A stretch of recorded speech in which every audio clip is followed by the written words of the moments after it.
जय हिंद क्लास। आज की हमारी एक नई क्लास शुरू करते हैं। तो जो जैसा कि हमने अपनी सिंधु घाटी सभ्यता व उसके जो समकालीन सभ्यताएं थी, जो विदेशी समकालीन सभ्यताएं थी, वो हम लोग ने कंप्लीट कर ली थी। तो उसके बाद उसके जो हमारे प्रीवियस ईयर क्वेश्चन जो नेट में या यूपीपीसीएस में पूछे जा चुके हैं या आईएएस में पूछे जा चुके हैं, तो हम वहाँ ये चालू करते हैं। मतलब प्रीवियस ईयर क्वेश्चन की क्लासेस जो हम लोगों की रेगुलर चल रही थी, जो हमने प्राग ऐतिहासिक काल की शुरू करी थी, उसके बाद सिंधु घाटी सभ्यता थी। तो आइए आज की क्लास जो हमारी प्रीवियस ईयर क्वेश्चन पे आधारित है वो हमारी हड़प्पा सभ्यता या सिंधु घाटी सभ्यता पे आधारित है, जो प्रीवियस ईयर क्वेश्चन है। तो चलिए पहला हमारा जो क्वेश्चन है वो कौन सा है, तो किस हड़प्पा कालीन स्थल से हल चलाने के साक्ष्य प्राप्त होते हैं। तो ये नेट 2005 का क्वेश्चन है कि किस हड़प्पा कालीन सभ्यता से हल चलाने के साक्ष्य प्राप्त होते हैं। तो कालीबंगा राजस्थान से प्राप्त होते हैं। तो कालीबंगा राजस्थान से प्राप्त होते हैं।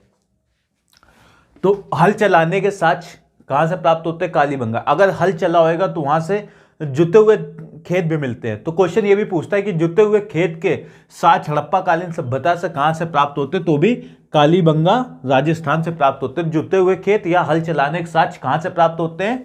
कालीबंगा राजस्थान से प्राप्त होते हैं। और एक क्वेश्चन ये पूछता है कि कालीबंगा की खोज किसके द्वारा की गई थी। तो बीबी लाल व अमलानंद घोष के द्वारा कालीबंगा की खोज की गई थी। तो कालीबंगा खोज किसके द्वारा की गई थी? बीबी लाल व अमलानंद घोष के द्वारा। और हल चलाने के साक्ष्य कहाँ से प्राप्त होते हैं? कालीबंगा से। और जुते हुए खेत कहाँ से प्राप्त होते हैं? कालीबंगा से। जहाँ हल चलेगा वहाँ खेत भी जुतेंगे। तो इस प्रकार याद कर लीजिए, हल चलाने व जुते हुए खेत के साक्ष्य कालीबंगा से प्राप्त होते हैं। अगला हमारा है हम्बुराबी के नियम किस सभ्यता के थे। तो ये भी हमारा नेट 2005 का ही क्वेश्चन है कि हम्बुराबी के नियम किस सभ्यता के थे। तो हम्बुराबी के नियम बेबीलोन सभ्यता या मेसोपोटामिया सभ्यता, जैसे हमने मेसोपोटामिया सभ्यता करवाई थी, उसमें हम लोग मेसोपोटामिया सभ्यता को भी 4 भागों में बांटा था। तो उसमें कौन कौन सी थी? पहली थी सुमेरियन, दूसरी बेबीलोन, तीसरी अल्सीरिया और चौथी कैल्ड्रिया थी। तो जो हमारी बेबीलोन थी, ये भी बेबीलोन सभ्यता, और इन चारों सुमेरियन, बेबीलोन, अल्सीरिया व कैल्ड्रिया को मिला के ही मेसोपोटामिया सभ्यता कही जाती थी। तो बेबीलोन सभ्यता से, बेबीलोन जगह से हम्बुराबी के नियम की सभ्यता, हम्बुराबी ने जो नियम दिए हैं वो प्राप्त हुए हैं। तो बेबीलोन सभ्यता या मेसोपोटामिया सभ्यता से हम्बुराबी के नियम जो प्राप्त हुए इस सभ्यता से प्राप्त हुए हैं। तो हम्बुराबी के नियम जो थे वो अपनी प्रजा के लिए विधि संहिता बताई थी। हम्बुराबी ने जो नियम दिए थे उसने क्या किया था? अपनी प्रजा के लिए विधि संहिता बनाई थी। मतलब कि जैसे भारत का कॉन्स्टिट्यूशन बना है, वैसे ही हम्बुराबी ने अपनी प्रजा के लिए विधि संहिता या कॉन्स्टिट्यूशन बनाया था। और यह क्वेश्चन इंपॉर्टेंट हो जाता है कि यह पहली बार कानून संहिता को लिपिबद्ध करवाया था, कौन था वो? हम्बुराबी था। तो पहली बार कानून संहिता को लिपिबद्ध करवाने वाला, कॉपी पे लिखवाने वाला कौन था? तो हम्बुराबी था। तो हम्बुराबी के नियम किस सभ्यता के थे? बेबीलोन सभ्यता या मेसोपोटामिया सभ्यता। हम्बुराबी ने क्या किया था? अपनी प्रजा के लिए विधि संहिता बनाई थी या संविधान बनाया था। पहली बार कानून संहिता को लिपिबद्ध किसके द्वारा करवाया गया था? वो भी हम्बुराबी के द्वारा करवाया गया था। तो चलिए बेबीलोन के बारे में कुछ जान लेते हैं।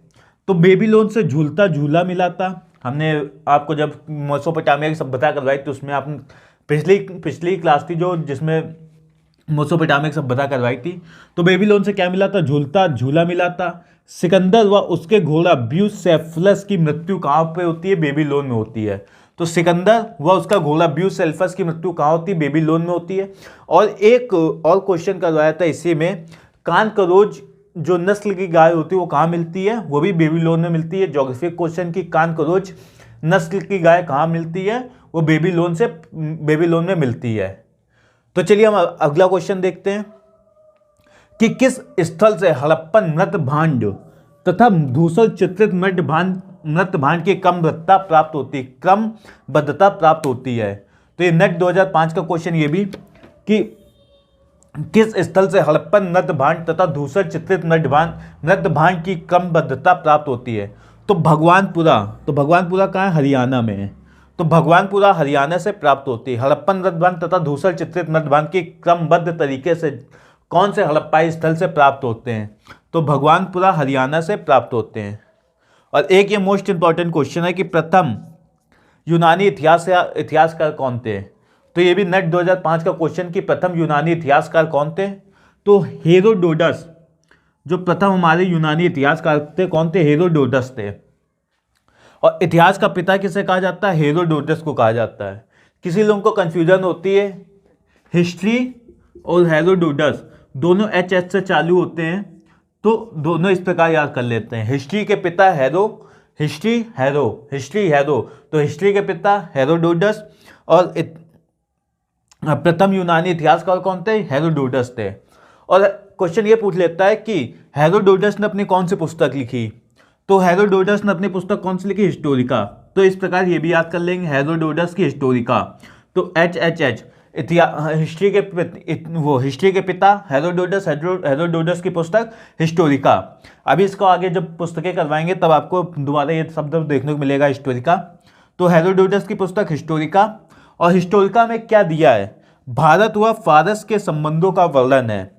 तो भारत व फारस के संबंधों का वर्णन किस किताब में दिया है? हिस्टोरिका नामक किताब में दिया। हिस्टोरिका किसके द्वारा लिखी गई? हेरोडोटस को क्या कहा जाता है? इतिहास का पिता या प्रथम यूनानी इतिहासकार किसे कहा जाता है? हेरोडोटस को कहा जाता है।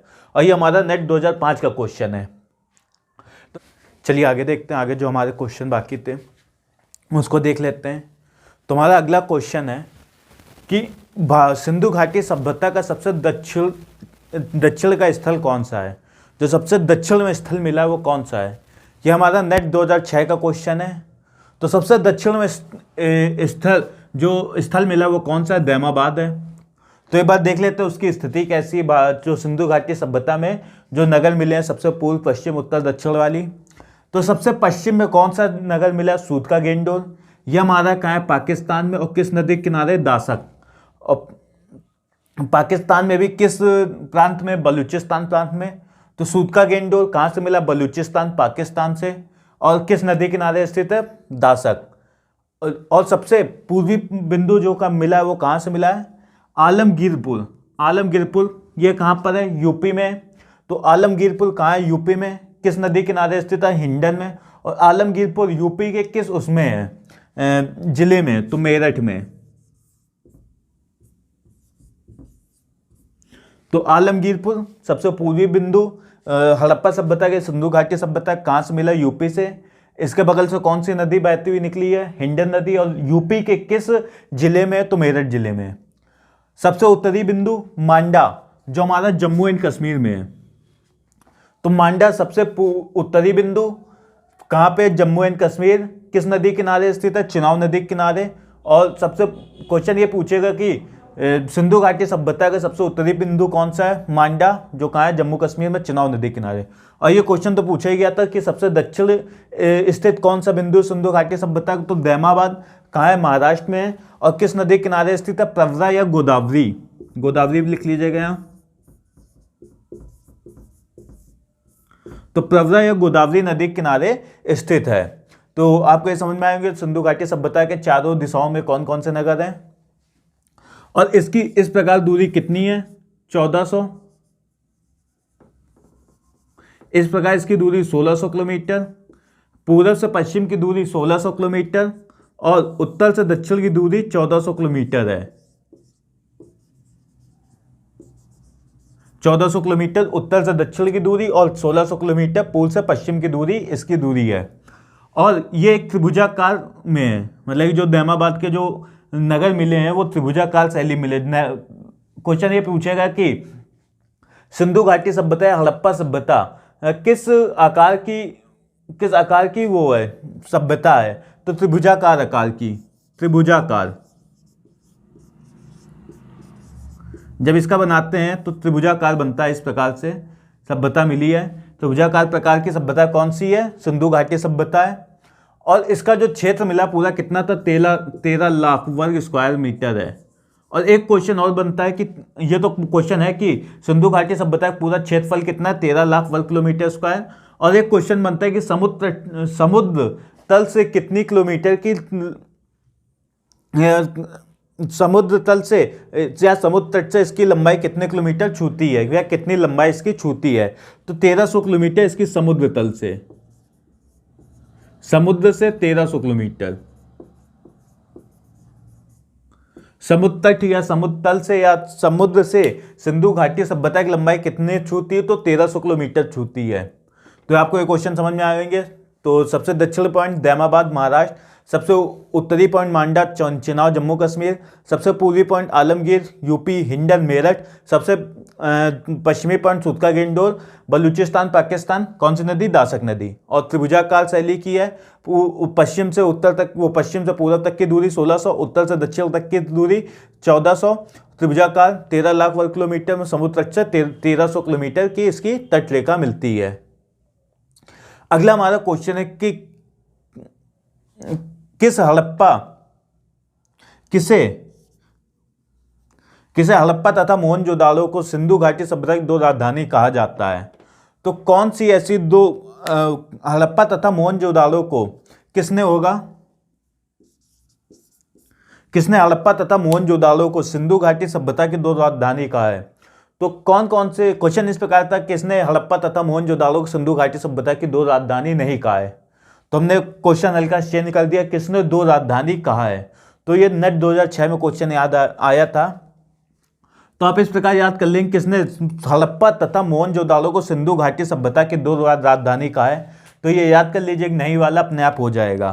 तो किसने कहा है? दयाराम साहनी, आर.डी. बनर्जी, रखालदास बनर्जी तथा जॉन मार्शल ने हड़प्पा तथा मोहनजोदाड़ो को सिंधु घाटी सभ्यता की दो राजधानी कहा है।